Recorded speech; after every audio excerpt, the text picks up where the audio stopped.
Stephen King, Billy Summers. Stick around.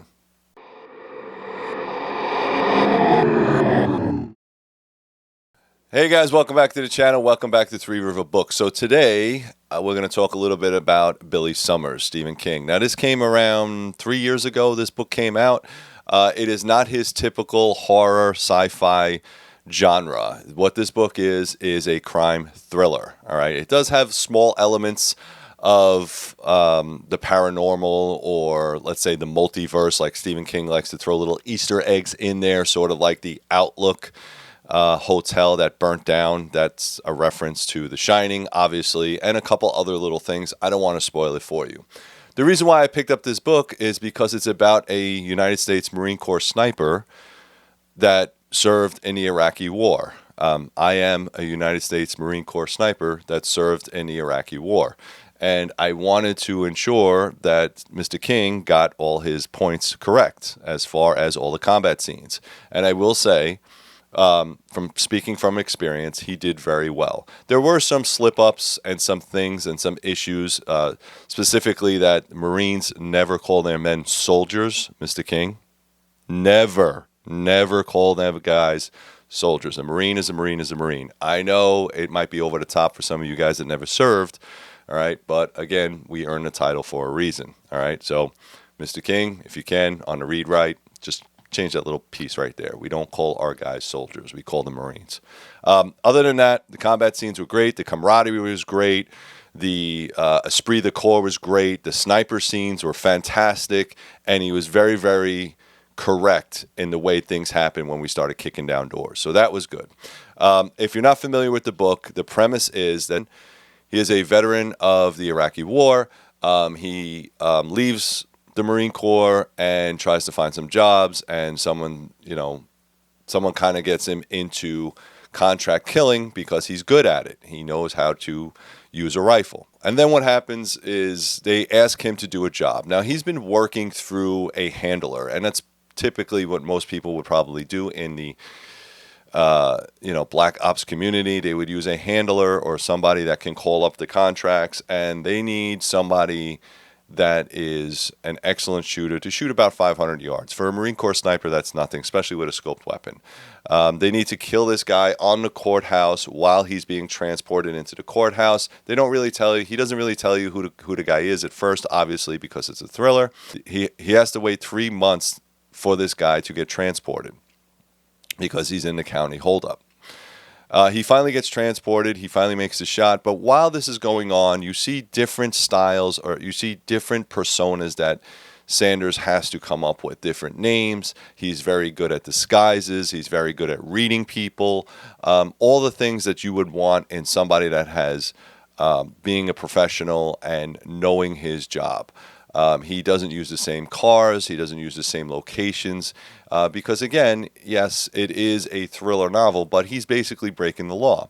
Now, Billy has a code. His code is that he will not shoot anybody that is not a bad person, meaning that if somebody's a criminal, great, but he's not going to murder children. He's not going to murder women. He's not going to do anything that would put a good person in jeopardy. That's not the way Billy Summers works. His cover story is that he's a writer, or a wannabe writer, and his handler puts him in touch with this mob contact. And the mob contact, he does know who he is, and that's his literary agent.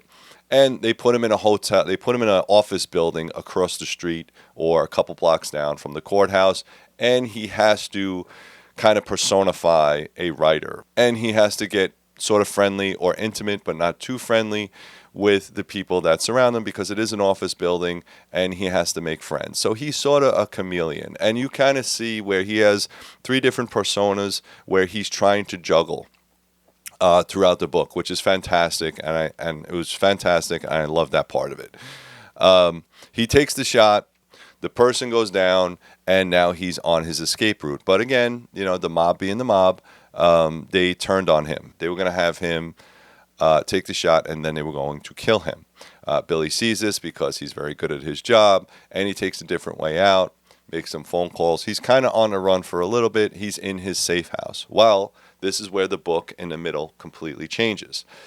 While he's at his safe house and he's waiting for the heat to kind of dissipate, A van pulls up with three dudes in front of his safe house and dumps out a girl. Girl's about 20, 21 years old.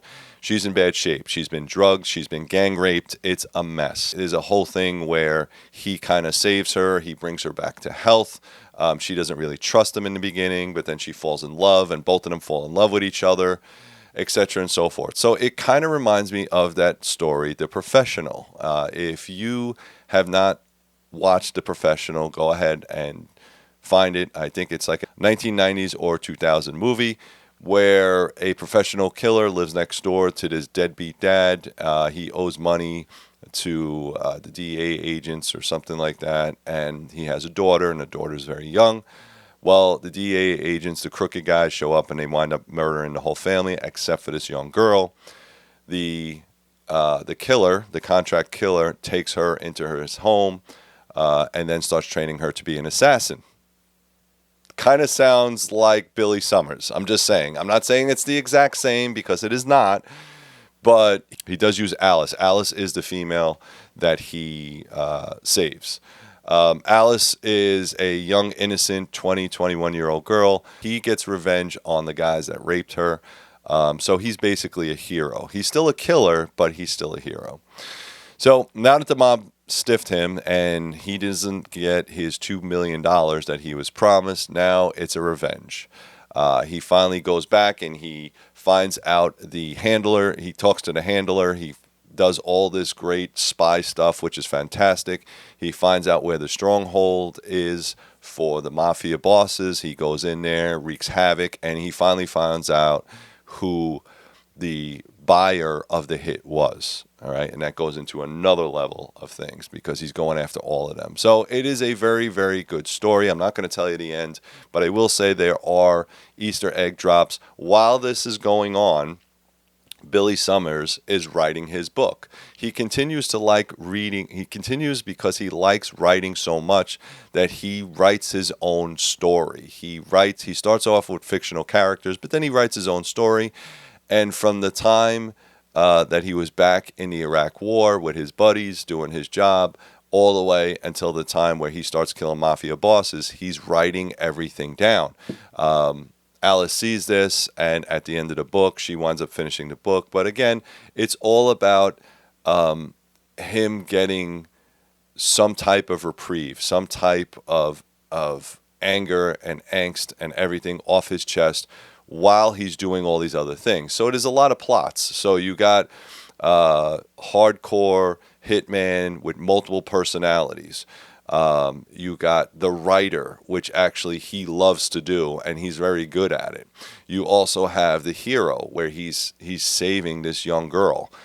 There's no love affair, but she definitely throws it out there like, hey, listen, she definitely wants him, all right, sexually. And it doesn't really happen in the book, so I'll hit you that spoiler right there, but the sexual tension is there, all right, throughout the whole book. And Stephen King's not much of a romance novelist, but he does put enough tension on there to make you understand that, yes, at any minute this can happen. And as a reader, you kind of want it to happen because you're like, listen, this poor man is shot up, he's beat up, he does all this stuff for this girl that he just met that was just gang raped, right? Like, you know what I'm saying? So anyway, this is not a typical horror book. Like I said, it is a fantastic book.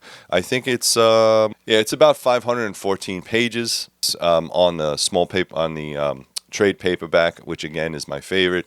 But I think it's a great book. I think that if you are somebody who likes crime novels or thrillers or adventure seeking, I mean, this has everything. He does do Hometown very, very well, and it's a fantastic book. I would highly recommend it. I gave it 4 stars. Again, a lot of this, the only reason I gave it 4 stars is because of some of the technical things that he did not quite get, as far as being a Marine Corps sniper. All right. So, but I'm not going to beat him up for that. He's a writer, and I'm sure he did a lot of good research. All right. We do not call Marine soldiers Mr. King. Ever, ever, ever, ever. So if you're watching this, that's why you only got 4 stars. All right. All right. That being said, please like, subscribe, share. I will put the link to this book down below. If you purchase from me, I am an Amazon affiliate. I think I get like 2 cents on a dollar. If you want to watch videos like this before anybody else, become a Patreon member. It only costs you $1 and you get to watch videos like this before anybody else. And you're supporting a channel. All right, guys, that's about it for me. Thank you very much. Please like, subscribe, share, and as always, keep reading.